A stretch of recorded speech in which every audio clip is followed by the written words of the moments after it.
नमस्कार दोस्तों, काशिफ की कहानियाँ चैनल में आपका स्वागत है। आज फिर से आई हूँ एक नई कहानी के साथ। आज की कहानी है दादी माँ की कहानियाँ। तो चलिए सुनते हैं। मनु अक्सर अपनी दादी को देखकर हैरान रहती। उसे लगता कि इस उम्र में दादी को कोई काम नहीं करने देता और इसलिए दादी खाली बैठी रहती है। एक दिन मौका देखकर मिनी दादी से अजीबोगरीब सवाल करने लगी और जो हुआ उसकी कल्पना खुद दादी को भी नहीं थी। कोरोना के दिन थे जब एक दिन मनु मेरे पास बैठकर होमवर्क कर रही थी। अचानक वह कहने लगी, दादी आपको कितनी मौज है ना। क्यों, किस बात की मौज है? मैंने जानना चाहा। आपको तो कोई काम नहीं करना पड़ता ना। उसका उत्तर था, क्यों, मैं तुम्हारे लिए मैगी बनाती हूँ, सूप बनाती हूँ, हरी चटनी बनाती हूँ, तुम्हारा फोन चार्ज करती हूँ। कितने काम तो करती हूँ। तुम्हें कौन सा काम करना पड़ता है?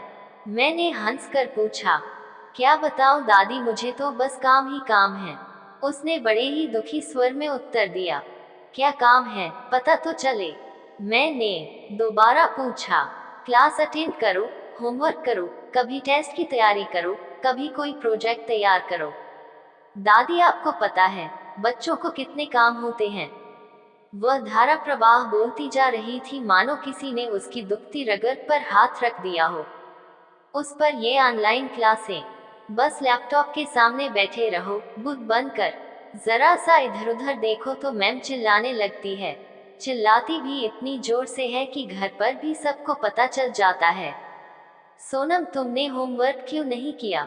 राहुल तुम्हारी राइटिंग कितनी गंदी है। महक तुम्हारा ध्यान किधर है?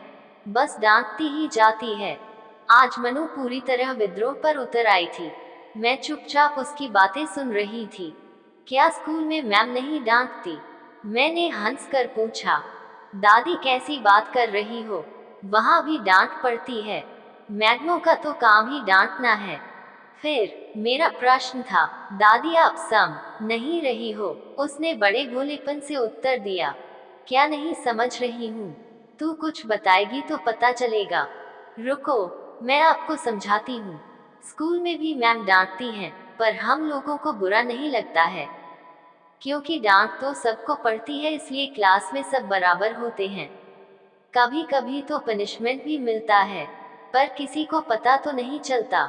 यहाँ तो अपने ही फ्रेंड्स के पेरेंट्स तक को पता चल जाता है। सबके सामने इंसल्ट हो जाती है ना। वह गंभीरतापूर्वक बोली। हाँ बात तो तेरी ठीक है। हमें स्कूल में मैम से डांट पड़ी है, घर पर तो किसी को पता नहीं चलना चाहिए। मैंने मन ही मन मुस्कुराते हुए उसकी बात का समर्थन किया। समर्थन पाकर वह बहुत खुश हुई। शायद बचपन से ही हमारे मन में ये भावना घर कर जाती है कि हमारी गलतियों का किसी को पता नहीं चलना चाहिए। अब वह पूरी तरह अपनी रौ में आ चुकी थी।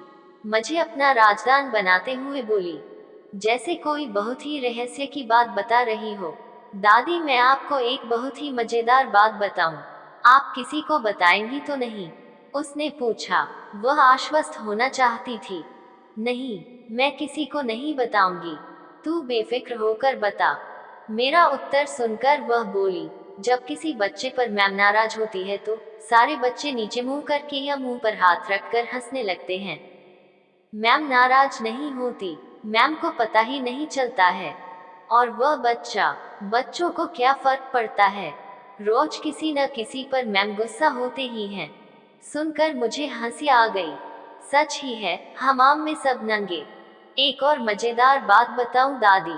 अब वह बहुत खुश लग रही थी। हाँ हाँ जरूर, जब मैम ब्लैकबोर्ड पर लिखती है ना, क्लास की तरफ मैम की पीठ होती है, तब हम लोग बहुत मस्ती करते हैं।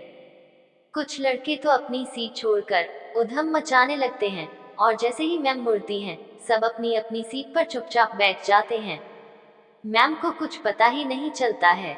हम लोग स्कूल में बहुत मजे करते हैं, घर पर तो मैं बोर हो जाती हूँ। उसने निराश होकर कहा, बस सारा दिन घर में बैठे रहो। इस कोरोना ने तो पागल कर दिया है। उस पर सुबह सुबह जब अच्छी नींद आती है तो मम्मा जबरदस्ती उठा देती है। दोपहर को जब मुझे नींद नहीं आती तो कहती है, अब थोड़ी देर सो जाओ। उसने बात आगे बढ़ाते हुए कहा, पहले भी तो ऐसे ही होता था, मैंने कहा, दादी आप समझ नहीं रही हो, पहले मैं स्कूल जाती थी इसलिए थक जाती थी, अब दिन में सो जाती हूँ तो रात को नींद नहीं आती है, पर सुबह सुबह तो उठना पड़ता है ना। और ये पापा बार बार कहते रहते हैं कि बुक रीडिंग कर लो, सम्स कर लो, मुझे परेशान करके रख दिया है सबने। उसने दुखी होकर कहा। फिर कुछ देर सोचने के बाद मुझे पूछने लगी, दादी मैं कब बड़ी होंगी? मनु का प्रश्न सुनकर मैं हैरत से उसकी ओर देखने लगी। मन सोच में डूब गया। अक्सर बचपन में हम जल्दी जल्दी बड़े होना चाहते हैं, पर बड़े होने पर दुनियादारी में फंस कर हमारी बचपन की निश्चिंतता, निश्चलता, भोलापन पता नहीं कहाँ गायब हो जाता है। आयु बढ़ने के साथ ही जिम्मेदारियों के बोझ तले दबते ही चले जाते हैं। धीरे धीरे जिम्मेदारियों का निर्वाह करते हुए हम स्वयं शारीरिक, मानसिक एवं भावात्मक रूप से कमजोर हो जाते हैं। दूसरों का बोझ उठाते उठाते हम स्वयं सब पर बोझ बन जाते हैं।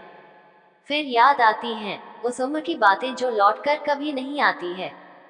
पर मनु को क्या पता है कि उम्र के इस पड़ाव तक पहुंचने के लिए कितना संघर्ष करना पड़ता है।